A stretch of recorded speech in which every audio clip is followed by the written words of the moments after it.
Assalamualaikum warahmatullahi wabarakatuh. Halo guys, jumpa lagi bersama saya di Marola Channel. Guys, ini memang luar biasa dan juga gawat sekaligus ya.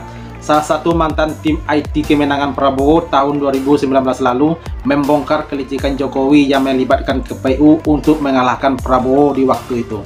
Dan dia juga beranggapan kalau hal yang sama akan dilakukan kembali oleh Jokowi dengan melibatkan Prabowo dan KPU untuk mengalahkan paslon capres tertentu di masa pemilu 2024 ini. Nah guys, sepertinya kali ini Jokowi melibatkan orang yang dikerjainya dulu dan mungkin bahkan lebih parah dari yang sebelumnya kali ya guys ya. Nah, penasaran seperti apakah? Mari kita saksikan. Let's go. Let's go.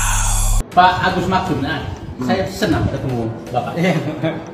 Saya ingin tanya sebenarnya, Bapak kan dulu, saya ingat saya kan tim Prabowo juga.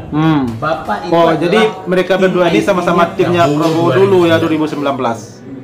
Pertanyaan saya, kenapa dulu Prabowo kalah di 2019 dan seakan-akan tidak bisa ngapa-ngapain? Yang jujur, pada waktu itu Prabowo itu tidak punya saksi, sehingga kemudian tidak punya C1. Itu aja sebenarnya masalahnya, sehingga tidak punya rekap suara. Nah, apakah itu menyebabkan Jokowi pada saat itu bisa, KPU bersama Jokowi bisa membuat angka semaunya? Iya betul, ya karena kemudian kita tidak punya angka, maka kita nggak punya saksi. Tidak punya saksi dan kita tidak punya angka seberapa sebenarnya perolehannya, sehingga Jokowi dan KPU itu kemudian dengan seenaknya bisa membuat skenario mulai dari quick count sampai penyesuaian angka-angka di lapangan. Nah, apakah cara Jokowi mengalahkan Prabowo 2019 sama yang digunakan dengan Prabowo sekarang dengan Gibran untuk mengalahkan lawannya? Saya merasakannya persis sama, mulai dari quick count klaim kemenangannya, kemudian juga pola-pola yang dilakukan dengan seperti sekarang ini, ya gitu. Tetapi saya kira itu nanti akan berakhir karena beda. Sekarang ini beda. Kita itu punya C1. Kalau begitu, kita menyatakan jangan bermimpi. Berarti dari dulu memang mereka ini sudah main licik-licikan ya. Saya yakin itu akan bisa ngeri. Kita rekap dan kita akan mengumumkan kemenangan karena kita punya kalau sekarang ini. C1 udah punya semua. Yes. Oke. Selamat berjuang. Waktu aja. Oke, mantap. Oh, ini mama-mama Papua ini.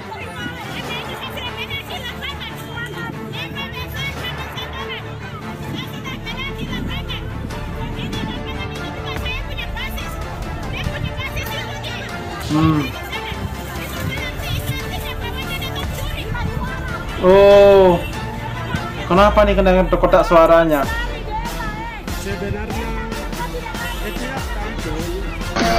Oh, nggak jelas baginya ya.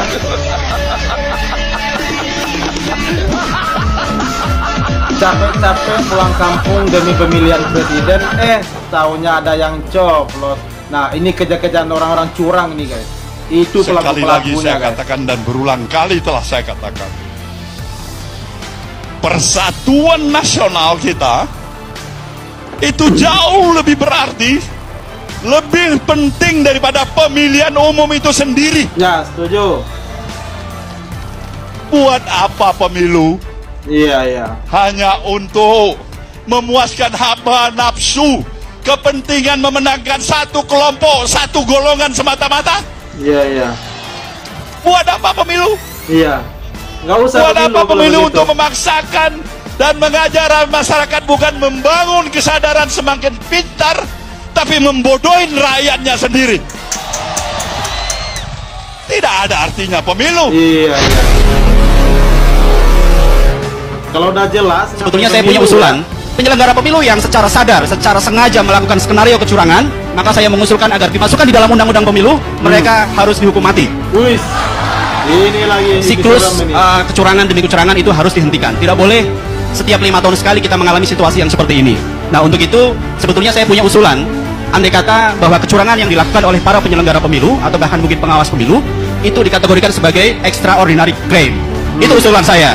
Iya, Setuju iya. nggak kira-kira? Setuju. Penyelenggara pemilu yang secara sadar, secara sengaja melakukan skenario kecurangan, maka saya mengusulkan agar dimasukkan di dalam undang-undang pemilu, mereka harus dihukum mati. Mas, setuju.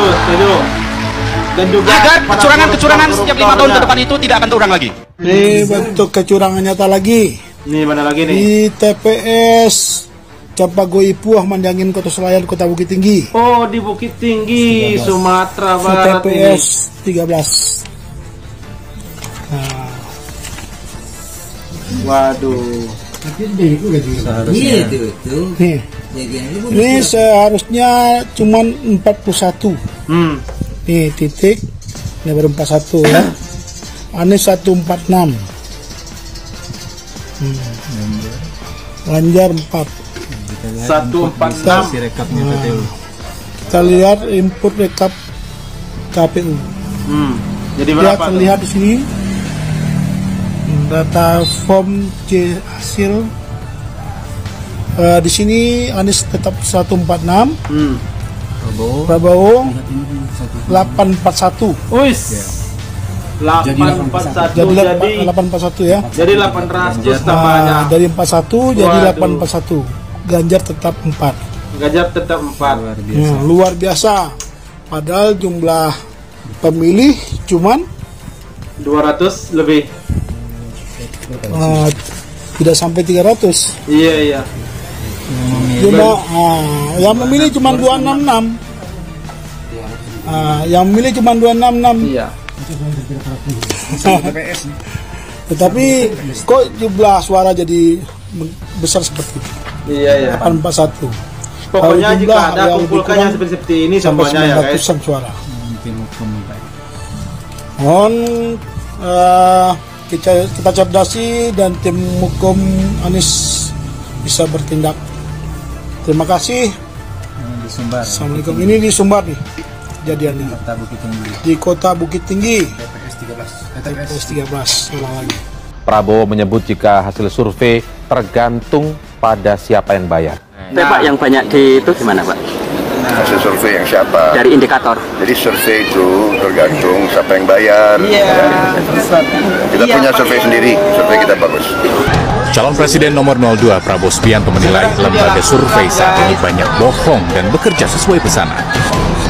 Pernyataan itu disampaikan saat hari pertama kampanye terbuka di lapangan Karebosi, Makassar, Sulawesi Selatan, Minggu 24 Maret 2019. Rakyat Indonesia di mana-mana saya keliling sudah capek dengan pencitraan lembaga-lembaga survei yang akal-akalan, yang banyak bohong, ya kan, sesuai pesanan.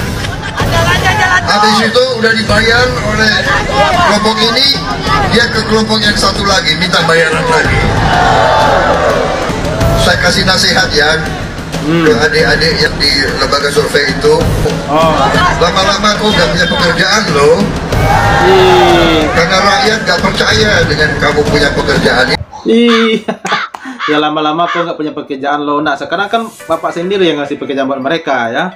Lembaga survei itu bisa dibayar bagi mereka yang punya uang. Nah sekarang itu dia lakukan guys. Waduh kasihan banget Pak Prabowo ini ya. Selalu Pak Prabowo ini kalau ngomongnya itu nggak konsisten. Sekarang A, besoknya B, besoknya B, besoknya lagi C. Jadi selalu nggak konsisten. Sepertinya banyak bohongnya kali ya guys ya.